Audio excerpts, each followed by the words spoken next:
Liepāja ir pilsēta ar veiksmīgu geogrāfisko atrašanās vietu, taču, lai nodrošinātu uzņēmējdarbības attīstību, ir nepieciešama arī laba infrastruktūra. Par šo nozīmīgo jomu rūpējas Liepājas speciālā ekonomiskās zonas pārvalde. Viens no vērienīgākajiem projektiem ir autopievedceļš Liepājas ostai, kas tika uzbūvēts pirms 4 gadiem.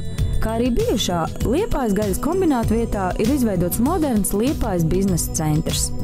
Šobrīd ar privātu kapitālu un Eiropas Savienības struktūra fonda līdzekļiem ir uzsākta Liepājas biznesa centra ražošanas telpu paplašināšana.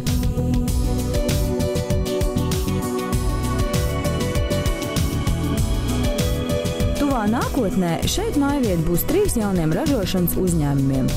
Liepājas speciālās ekonomiskās zonas pārvalde sadarbībā ar pilsētu attīsta arī citas teritorijas, izbūvējot pievadceļš un inženieru komunikācijas. Labs piemērs ir Pulvera un Lazaretes ielas.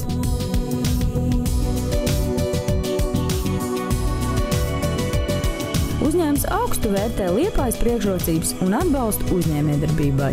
Eksports ir uz Dāniju, Zviedriju, Nīderlandi, Lietuvu, Krieviju, Vāciju un arī citām valstīm.